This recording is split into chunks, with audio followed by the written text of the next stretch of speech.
Olá, seja bem-vindo mais uma vez aqui ao canal CNB Notícias, as informações da política do nosso país para você ficar por dentro de tudo. E você que é novo, eu te convido a se inscrever no nosso canal, ativar o sininho das notificações. Se você gostar do nosso conteúdo, deixa um joinha, compartilhe e deixe o seu comentário, que é muito importante, a sua impressão, a sua opinião aqui pra gente. Vou contar para vocês a respeito de tudo que está acontecendo. Ontem, no último vídeo, ainda ficamos aguardando o resultado do depoimento de Bolsonaro a respeito das joias. Ele explicou à Polícia Federal que aceitou as joias para evitar constrangimento diplomático. Existem vários movimentos e mídias de direita deturpando várias coisas, mas ainda não temos um resultado definitivo a respeito desse depoimento. As coisas estão sendo analisadas, as joias periciadas, e ele prestou depoimento à Polícia Federal nesta quarta-feira, dia 5 de abril, dando a sua versão sobre o pedido feito a seu ex-ajudante de ordens na presidência, Mauro Cid, para recuperar as joias sauditas.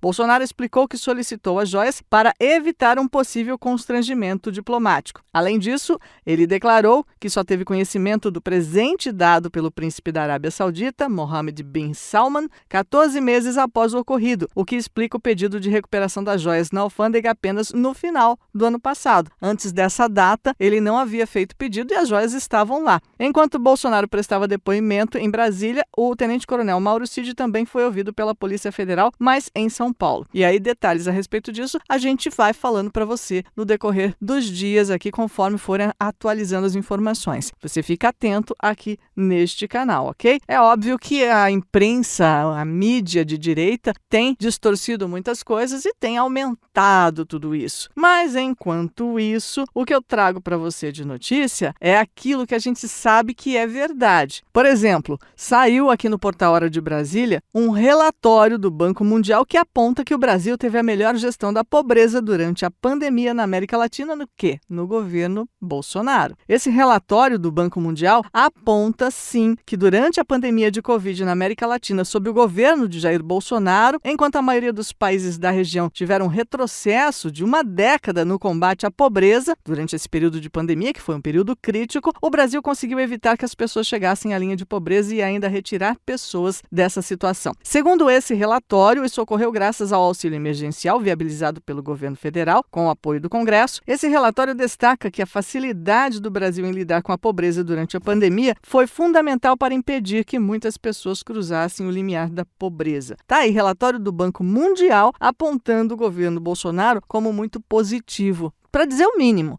Então eu quero saber a sua opinião aqui a respeito de tudo que acontece, sobre o nosso ex-presidente Bolsonaro, tudo que estão fazendo para tentar persegui-lo, tentá-lo tirar da vida política de alguma forma. Conta para mim a sua opinião, porque eu vou falar também sobre a cara de pau, a falta de noção das pessoas de usar uma tragédia para fazer política. Isso me incomoda bastante. Começamos aqui falando sobre um comentarista da Globo News. Otávio Guedes citou a extrema-direita e Bolsonaro ao comentar a morte das crianças na creche em Blumenau que aconteceu ontem, essa tragédia. Olha só o que o comentarista falou, abre aspas. Isso é um problema de uma sociedade doente, adoecida por um discurso de ódio contra a escola, segundo o qual a escola é um partido político. As universidades são antros de maconheiros. Os professores não estão ensinando coisas decentes. O bom é o homeschooling. Homeschooling é um termo para definir escola feita em casa, pelos pais. Continuando. Então, temos um caldo dentro desse discurso de ódio que eu identifico a extrema-direita, que levou Bolsonaro ao poder como a grande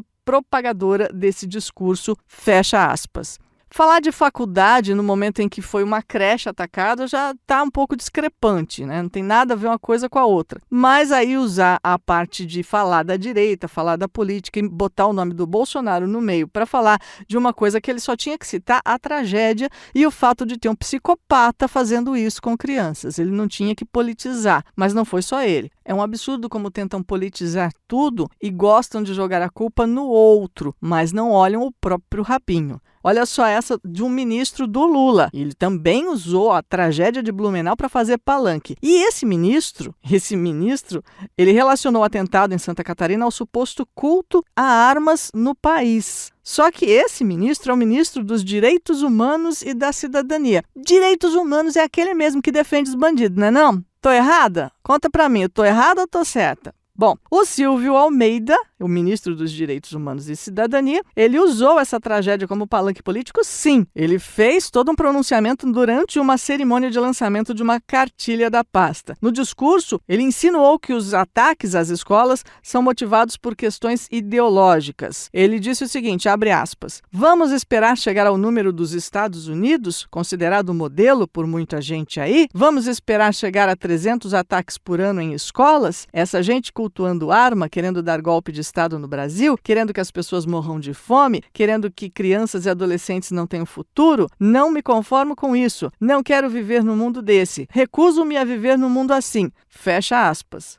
O ministro disse também que reuniões fechadas e assuntos burocráticos não resolvem nada, sugerindo medidas concretas do poder público. Ele disse mais isso, presta atenção, abre aspas, não podemos achar que fazer cartilha, ficar conversando em questões formais e burocráticas vai mudar alguma coisa, fecha aspas. Só que ele fez essa declaração justamente durante a cerimônia de lançamento de uma cartilha. O Guia de Orientação do Processo de Escola de Conselheiros Tutelares. Era uma cartilha. Almeida improvisou o discurso porque, segundo ele, não poderia ler o texto alegre que havia preparado para o evento. Ele tinha preparado algo para falar de muita alegria e satisfação, de mais um trabalho de retomada na recomposição do Ministério, que justamente é o lançamento da cartilha. Só que ele disse que não estava feliz porque o dia era de tristeza. Eu concordo que o dia era de tristeza, mas ele usou essa tristeza para fazer palanque para si próprio, só que caiu numa pequena contradição. Ele falou que justamente fazer cartilha não resolve a questão, e era justamente o que ele estava fazendo naquele evento. Aliás, é sempre assim,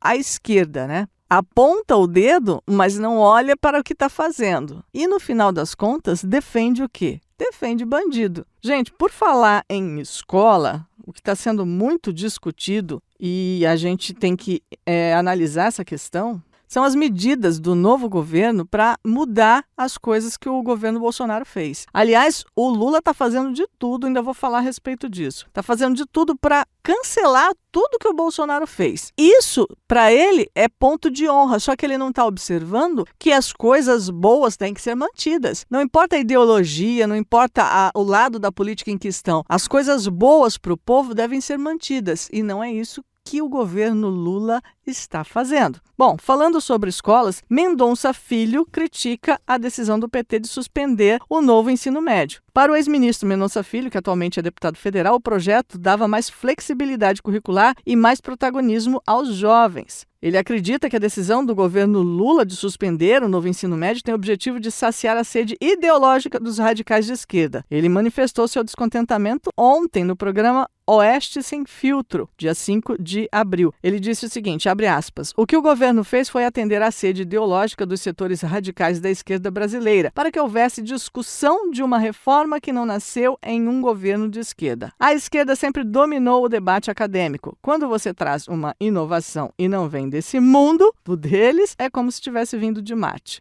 Fecha aspas. Bom, gente, o governo anunciou a suspensão do novo ensino médio depois de uma reunião entre Lula e o ministro da Educação, Camilo Santana. Também participaram do encontro o ministro da Casa Civil, Rui Costa, o sindicalista Heleno Araújo, presidente da Confederação Nacional dos Trabalhadores em Educação. Ao justificar a mudança, o governo disse ter preocupação com o Exame Nacional do Ensino Médio, o Enem. O conteúdo da prova foi editado em relação ao antigo currículo nacional. O Ministério avalia como ineficiente o prazo oficial de adaptação para 2024. Como eu disse, Mendonça Filho acha que o projeto dava mais flexibilidade curricular e protagonismo ao jovem, porque havia aquela definição de itinerários formativos e mais conexão com a formação técnica, o que significava também proximidade com o mercado de trabalho e com o aumento de renda dos estudantes de nível médio. A proposta do novo currículo da educação básica passou a ser dividida nos seguintes tópicos: linguagem e suas tecnologias, matemática e suas tecnologias, ciências da natureza e suas tecnologias, ciências humanas e sociais aplicadas. Além disso, a carga horária tinha sido ampliada de 1.200 horas para 1.800 horas, das quais 600 serviriam para matérias optativas. As pessoas iam escolher, os jovens poderiam escolher essas matérias. O objetivo seria estabelecer uma cultura maker, na qual o aluno aprende realizando tarefas, fazendo, botando a mão na massa. A proposta do novo ensino médio aumentava a carga horária de 4 para 5 horas, como um padrão para todo o país. O Brasil tem uma das menores cargas horárias de aulas alunos do mundo. E com a base curricular flexível, o aluno, já no primeiro ano, já definiria a área de conhecimento na qual ele desejaria se aprofundar. Já escolheria aí tudo que poderia fazer e botaria a mão na massa. O ensino por competência possibilitaria um estudo focado para o desenvolvimento de aptidões e a maturação mais avançada de talentos, segundo palavras do ministro. Por exemplo, se o jovem deseja estudar na área de direito, vai precisar se aprofundar na área de humanas. Se quiser fazer engenharia, algum curso na área de exatas, tem que se aprofundar em física e matemática. Isso facilitaria para que ele não precisasse estudar matérias